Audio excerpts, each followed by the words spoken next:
S'il y a une chose que j'aimerais que tu retiennes du résumé de ce livre, c'est que tu as tout ce qu'il faut pour pouvoir vivre ta vie de rêve dans la vraie vie. Donc, mets-toi au travail.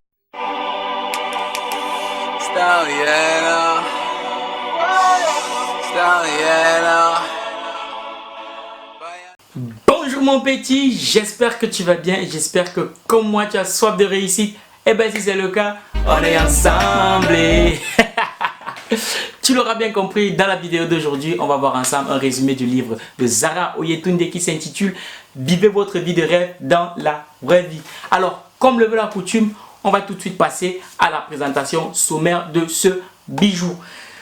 Alors, c'est un livre qui s'écrit sur 125 pages, divisé en 3 parties, chacune d'entre elles subdivisée en chapitres. Ceci afin de rendre la lecture du livre beaucoup plus agréable. Ce livre a 2 particularités. La première, c'est qu'il a été écrit dans un français assez facile et donc accessible à tout le monde. Et la deuxième, c'est qu'il s'adresse à monsieur tout le monde. Petit mot sur le titre du livre, parce que je t'avoue que quand moi aussi j'ai vu le titre de ce livre, je me suis dit, oula, qu'est-ce qu'elle va encore nous sortir? Alors, c'est quoi vivre sa vie de rêve? C'est vivre sa vie telle qu'on l'entend soi-même et non pas telle que les autres attendent qu'on vive notre vie. Mais encore, pour pouvoir vivre sa vie de rêve, il faudrait s'en donner les moyens. Alors, à la lecture de ce livre, j'ai compris 5 choses. La première, c'est qu'il n'y a pas de résultat à long terme sans action au quotidien. Donc, deviens acteur de ta propre vie et n'attends rien du système, mais profite du système. Deuxième point, il n'y a pas d'action régulière sans prise de conscience, le fameux déclic. Troisièmement, c'est qu'il n'y a pas de prise de conscience sans compréhension. Quatrièmement, toi aussi bien que moi disposons de ressources illimitées, mais encore il faudra avoir la force et le courage pour aller chercher ces ressources-là. Et enfin, cinquième chose que j'ai compris, c'est que nous avons tous été éduqués avec beaucoup de croyances limitantes. Il est donc important de pouvoir réinterroger ces croyances et éliminer celles qui ne nous permettent pas d'avancer dans notre vie. Petit exemple. Croyance limitante serait de penser que je suis nul en maths. Et justement, c'est que Abdelkarim conseille dans sa vidéo qui s'intitule Reprogrammer votre cerveau. Je te mettrai le lien en description. Il explique que ce qu'on devrait faire, c'est remplacer une croyance limitante par une croyance aidante. Je suis nul en maths devrait être remplacé par je peux m'améliorer en mathématiques. Donc, petit mot maintenant sur l'auteur de ce bijou. Ce qu'il faut savoir, c'est que Zara Oyetunde est une écrivaine âgée de 40 ans, d'origine bénino-tchadienne. J'ai dit tchadienne? Depuis quand les Tchadiens écrivent eux-mêmes? Pardon, les Tchadiens là ne me tuez pas. Ouais, on rigole, c'est marrant. Pour réaliser son rêve d'entrepreneur, elle va mettre sur pied une librairie qu'elle va gérer pendant 7 ans et c'est de là que tout va partir parce que c'est grâce à cette librairie qu'elle va découvrir le développement personnel grâce au livre de Louise Hay qui s'intitule Transformer votre vie. De là, elle va donc suivre des formations pour devenir coach en développement personnel pour permettre aux autres de réaliser leur vie de rêve et c'est aussi ça qui lui aura permis de mettre sur pied ce bijou. Alors, dans l'avant-propos, Zara commence par répondre à la question suivante. Penses-tu que ceux qui réussissent tout ce qu'ils entreprennent sont plus intelligents que toi? Eh bien, la réponse c'est non. Car il ne s'agit pas d'intelligence, mais plutôt de connaître et de comprendre les habitudes et comportements humains qui mènent à la réussite. Parce que, oui mon petit, tout est une question d'habitude. Alors, ceux qui réussissent ont acquis ces habitudes-là de 2 manières. Premièrement, soit ils ont acquis ces habitudes-là par l'éducation de leurs parents. C'est d'ailleurs pour ça qu'on dit très souvent tel père, tel fils. C'est d'ailleurs pour ça que Ricardo Kanyama, dans son livre qui s'intitule La chèvre de ma mère, dont j'ai fait un résumé il y a quelques temps, dont je te mettrai le lien en description, que tu devras aller regarder. Il dit ceci, on apprend à devenir riche auprès des riches. C'est d'ailleurs pour ça que très souvent les enfants des riches sont eux aussi riches car ils ont acquis une éducation financière de par leurs parents. Et le deuxième moyen d'acquérir les bonnes habitudes, c'est de s'inspirer d'un mentor. Alors, quelles sont donc ces habitudes-là de réussite? J'en ai relevé 4 La première, c'est que travailler dur, ça paye. Mais travailler dur, c'est pas suffisant. Il faudra aussi travailler intelligemment. Deuxièmement, il faudra faire ce que ceux qui réussissent dans ton domaine font. Troisièmement, lire régulièrement, car comme le dit Maxime Victor, tu deviens ce que tu lis. Et puis quatrième point, simplement, il faut regarder mes vidéos. Voilà, hein, you know.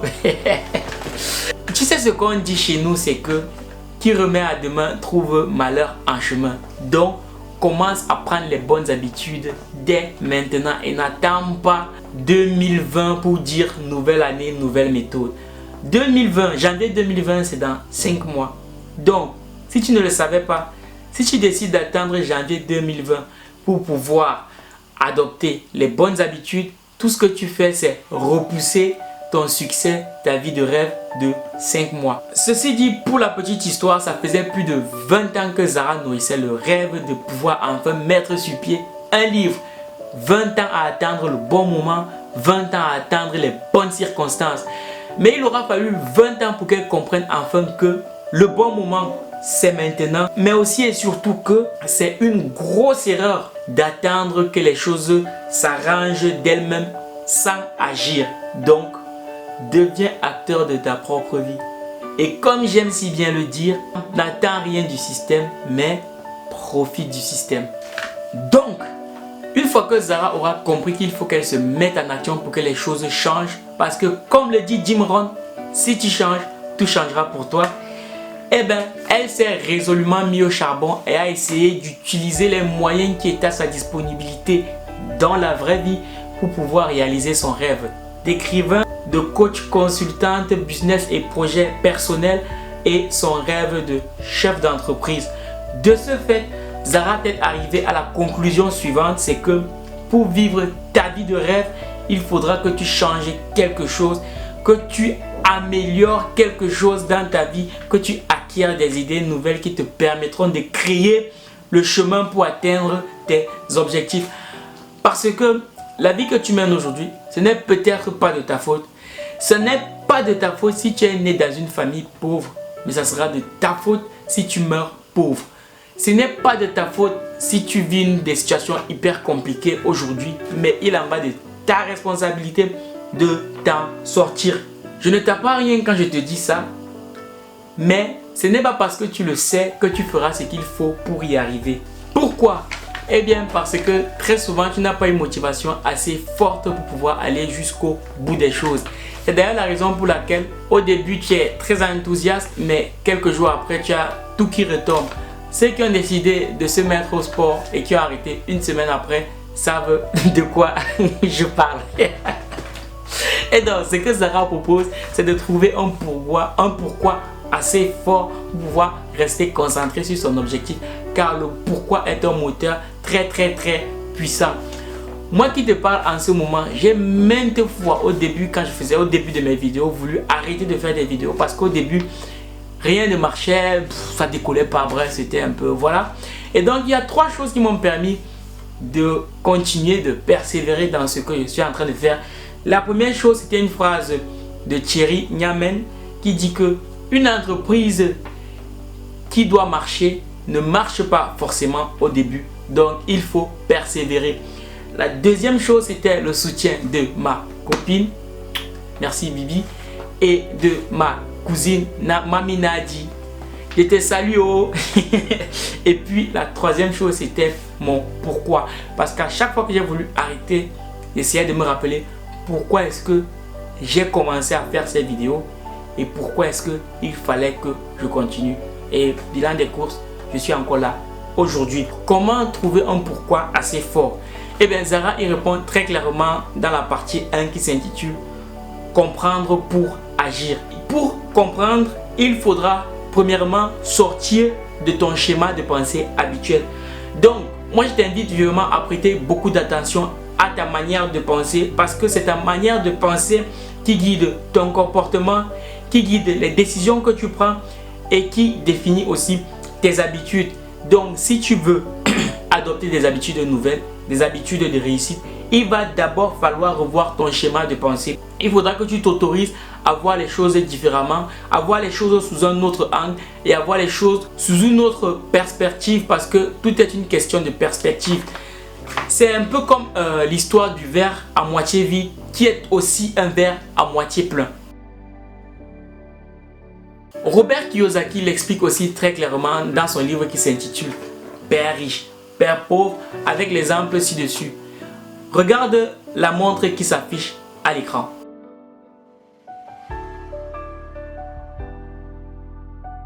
Il y a deux façons de voir les choses. La première, c'est de se dire je ne peux pas me permettre d'acheter cette montre. Et la deuxième façon de voir les choses, c'est de se dire comment est-ce que je peux faire pour avoir cette montre. Dans la première façon de penser, le cerveau s'arrête de réfléchir. Il ne cherche pas les moyens d'acquérir ce bien. Alors que dans la deuxième façon de penser, le cerveau se met en marche et cherche les voies et moyens pour pouvoir acquérir cette montre. Les moyens existent, mais c'est parce que tu es limité, c'est parce que je suis limité que je pourrais ou non avoir cette montre. Cet exemple, c'est pour te montrer à quel point nos pensées dirigent notre vie et donc qu'il faut prendre soin de nos pensées. Pour revenir à Zara, elle explique très clairement à la page 39 de son livre que pendant 2 ans, elle pensait à tort que tant que son enfant était en bas âge, elle ne pouvait pas se lancer dans un nouveau projet. En réalité, c'était juste un prétexte, c'était juste une excuse pour ne pas sortir de sa zone de confort. Et donc, en 2009, elle a donc décidé de se mettre au boulot et de se lancer dans son nouveau projet nonobstant tous les obstacles. Elle a donc trouvé les voies et moyens pour faire garder son enfant et de bosser sur son nouveau projet. 2 ans plus tard, Zara avait ouvert son entreprise et elle se débrouillait comme elle pouvait pour joindre les deux bouts. Son statut de mère célibataire n'avait pas changé, c'est sa façon de penser qui avait changé. Tout a changé pour Zara à partir du moment où elle s'est décidée de se focaliser sur ce qu'elle voulait plutôt que sur ses freins, plutôt que sur ce qu'elle n'avait pas. Et tu sais ce qu'on dit chez nous, celui qui ne veut rien faire trouve une excuse et celui qui veut faire quelque chose trouve un moyen. Et donc, compte tenu de l'impact que nos croyances peuvent avoir sur notre vie, Zara propose donc 10 croyances à avoir avant de se lancer dans n'importe quel projet. Commencez par concrétiser le plus petit de tes objectifs quotidiennement, car tu sais ce qu'on dit, celui qui est fidèle à de petites choses restera fidèle à de grandes choses. Deuxième croyance, c'est que tu as le devoir de choisir de vivre ta vie de rêve, parce que le Créateur ne nous a pas créés pour souffrir. Si tu crois que tu n'as pas le choix, sache que ne pas faire un choix, c'est faire le choix de ne pas choisir. Et aussi, c'est laisser le choix aux autres de choisir pour toi. Et quand l'autre choisit pour toi, ce n'est pas en ton avantage. 3. La procrastination est un frein naturel et humain qui nous piège. Alors, c'est quoi procrastiner? Procrastiner, c'est le fait de remettre à plus tard toute activité ne te procurant pas une sensation de plaisir immédiat.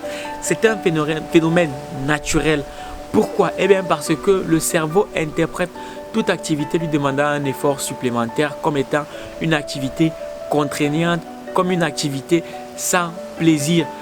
C'est d'ailleurs ce qui explique le fait que tu seras plus facilement porté vers un jeu vidéo, car le jeu vidéo t'apporte une satisfaction immédiate plutôt qu'à aller lire un livre qui par contre te demandera un effort cognitif qui t'apportera une satisfaction à long terme.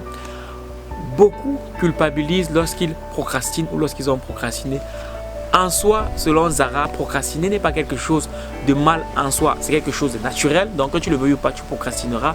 Mais le problème vient lorsque on passe la majeure partie de son temps à procrastiner plutôt qu'à faire des activités productives. 4e croyance, tu es le seul responsable de ton bien-être. Donc, si aujourd'hui, tu n'es pas satisfait de la vie que tu mènes, eh bien, toi seul as la responsabilité de la changer. 5. Ton courage restera fragile si tu ne clarifies pas tes valeurs.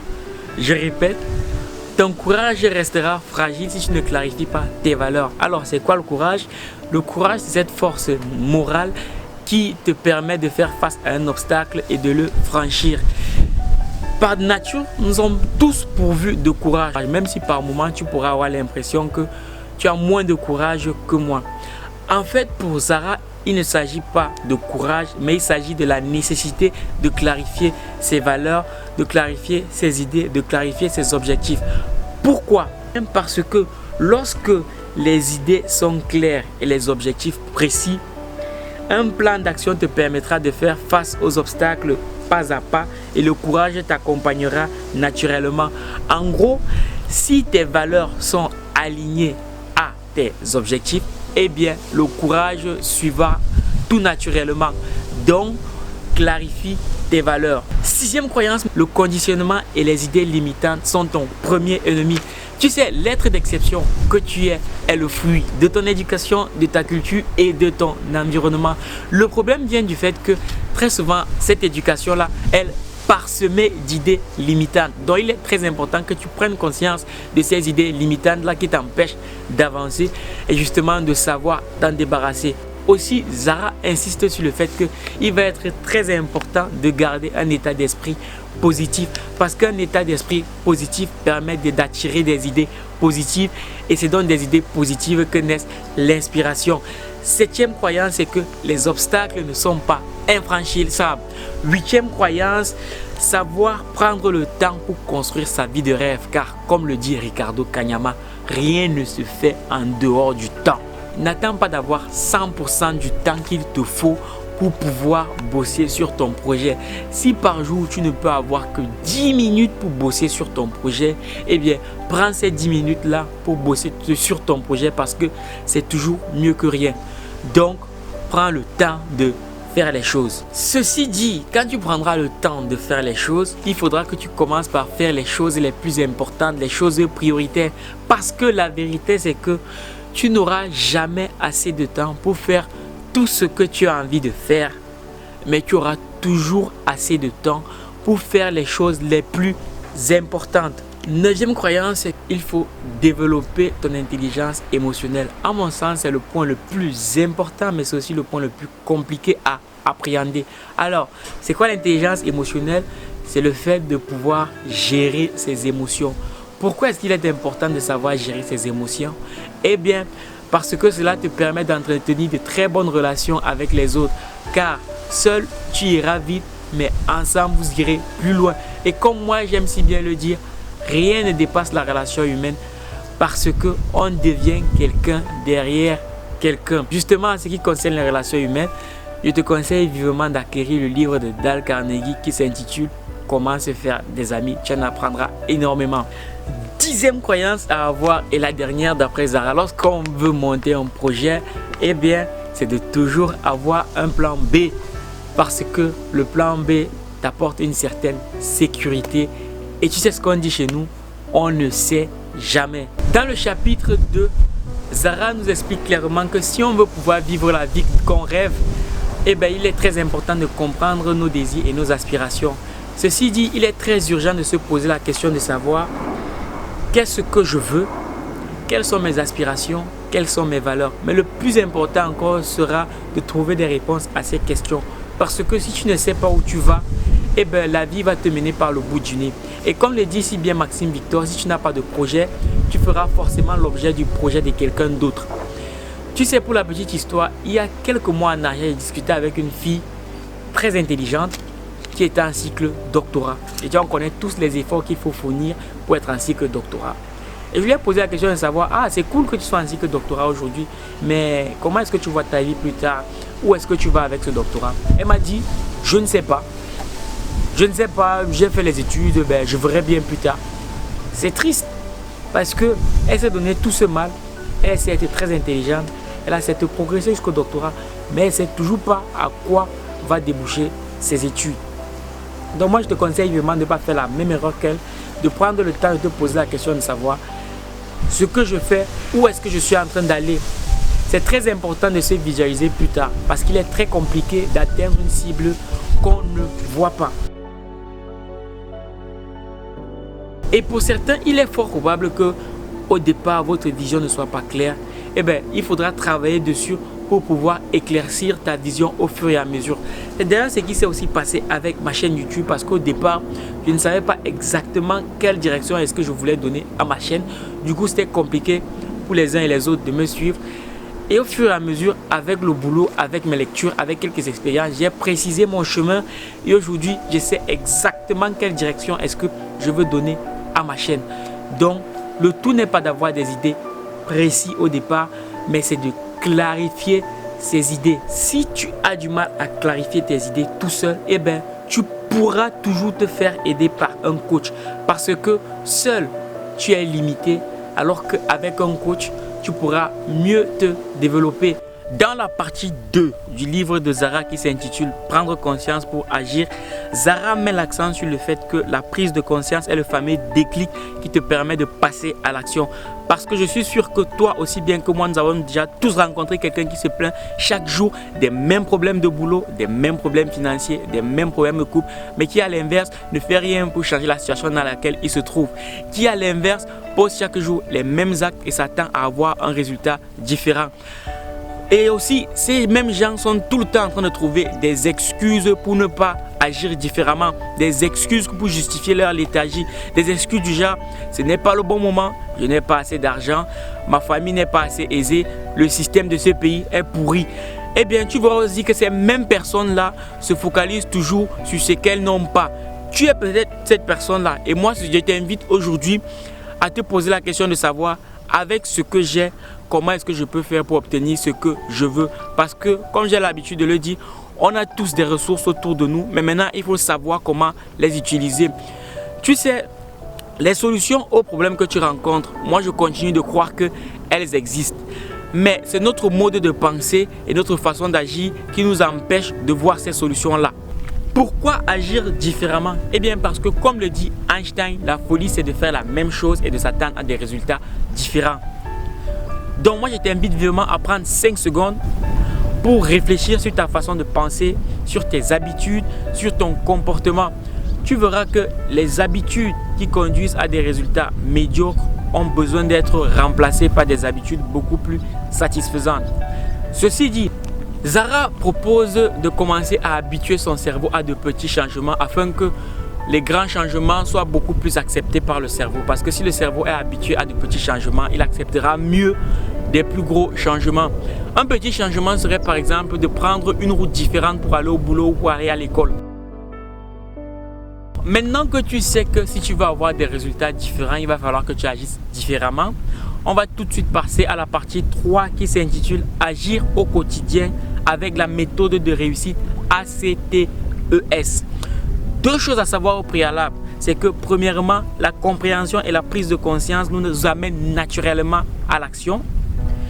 Et la deuxième chose, c'est que le plus important, c'est de passer à l'action car il n'y a pas de résultat sans action. Et comme j'aime si bien le dire, le plus beau discours du monde ne servira à rien s'il n'y a pas d'action derrière.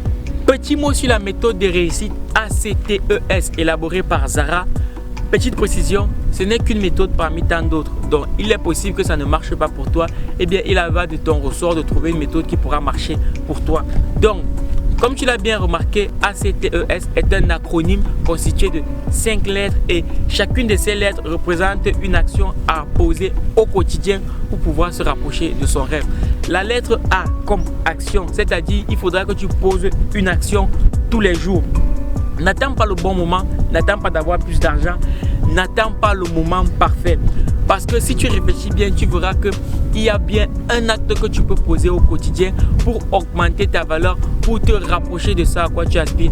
Ça peut peut-être être lire un livre tous les matins ou aller chercher de l'argent ou trouver un nouveau job ou juste économiser 10% de ce que tu gagnes. Ceci afin de te constituer un petit pactole pour réinvestir plus tard.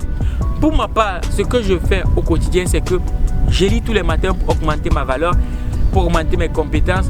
Et le soir, je m'en vais bosser afin d'avoir un peu plus de thunes pour injecter dans mon business. Tu vois un peu, you know. C'est comme connaissance. Comme j'ai coutume de le dire, c'est grâce à ce que tu sais que tu gagneras beaucoup d'argent. J'aime bien parler d'argent parce que l'argent, ça peut se compter. Et c'est aussi à cause de ce que tu ne sais pas que tu perdras beaucoup d'argent. C'est grâce à ce que tu sais que tu réussiras et c'est à cause de ce que tu ne sais pas que tu échoueras. Donc, mon petit, mets-toi en quête de connaissances. T comme transaction. Ici, Zara définit transaction comme la relation interpersonnelle. En gros, ça désigne tes relations avec les autres.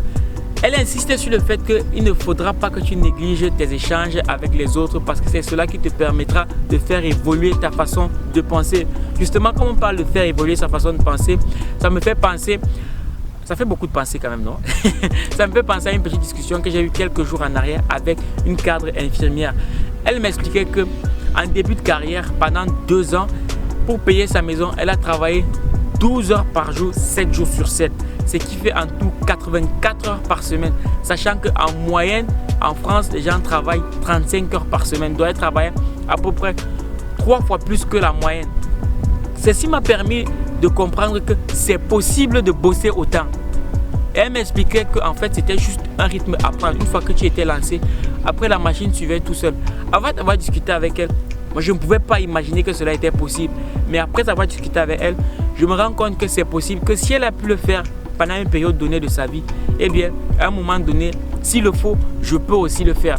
Ça m'a permis de voir les choses différemment et ça m'a permis de faire évoluer ma façon de penser. Comme événement, Zara t'invite vivement à assister à des événements tels que des séminaires, des conférences, des TEDx, des messes entrepreneuriales du docteur Claudel Noubissier. Si tu es au Cameroun, pourquoi assister à des événements? Eh bien, parce que ce sont des moyens qui te permettent d'enlever les freins qui t'empêchent de monter de niveau. Ce sont des lieux d'inspiration parce que tu sais ce qu'on dit, la réussite inspire. Dans ce genre de milieu, tu pourras rencontrer des personnes qui aspirent aux mêmes choses que toi et ces personnes vont te booster pour que tu puisses aller de l'avant. Zara explique d'ailleurs que c'est 6 mois après avoir assisté au séminaire PNL qu'elle acheva le bijou que j'ai entre les mains, sachant que ça faisait 20 ans qu'elle avait ce projet qui était au placard. Le S comme succès. Pour Zara, le succès, c'est une accumulation de petites victoires mises bout à bout, mais aussi et surtout de petits échecs. J'ai dit échecs? Non, de petits apprentissages. Parce que comme le disait si bien Nelson Mandela, je ne perds jamais, soit je gagne, soit j'apprends. Voir l'échec comme un apprentissage, voir l'échec comme une expérience et non plutôt comme une fatalité, ça permet de garder un esprit très très positif, un esprit très très optimiste. Notons ici que il ne faut pas ignorer les plus petites victoires, il ne faut ignorer aucune victoire. La nature humaine a ceci de vicieux, c'est que on retient très vite ce qui est négatif, mais on oublie très vite ce qui est positif. Alors, savoir se rappeler des plus petites victoires te permettra, lorsque tu auras un petit coup de mou, lorsque les choses ne marcheront pas bien, cela te permettra de garder la tête hors de l'eau et te dire, si j'ai pu réussir il y a quelques jours en arrière, eh bien je peux encore réussir plus tard. S'il y a une chose que j'aimerais que tu retiennes du résumé de ce livre, c'est que tu as tout ce qu'il faut pour pouvoir vivre ta vie de rêve dans la vraie vie. Donc, mets-toi au travail. Par ailleurs, je ne saurais terminer cette vidéo sans dire un grand merci à Zara Oyetunde d'avoir mis sur pied un tel chef-d'œuvre. J'espère qu'il y en aura d'autres. Et à toi, je te remercie d'avoir donné de ton temps pour pouvoir m'écouter. J'aimerais aussi que tu me dises en commentaire ce que tu as pensé de ces résumés et que tu me lâches un pouce s'il t'aura été utile afin que je sache qu'on est ensemble et que je puisse avoir plus de motivation pour produire plus de contenu d'une meilleure qualité. Le lien pour entrer en possession de ce livre, je te le mettrai aussi en description. Ceci dit, dans la prochaine vidéo, je te ferai un résumé du livre de Robert Kiyosaki qui s'intitule Père riche, Père pauvre, parce que à mon sens, tout le monde, au moins une fois dans sa vie, devrait avoir entendu parler du contenu de ce livre qui est juste pour moi la Bible de l'intelligence financière. Donc reste connecté pour la prochaine vidéo et je te promets que tu ne seras pas déçu. Donc voilà mon petit, j'espère que cette vidéo t'aura été utile. Si c'est le cas, on est ensemble et je te donne rendez-vous à ma prochaine vidéo. Minakano. Adieu mon ami, mon artiste, Arafat, que la terre te soit légère. Ainsi va la vie. En tout cas c'est Dieu, yeah. Oh.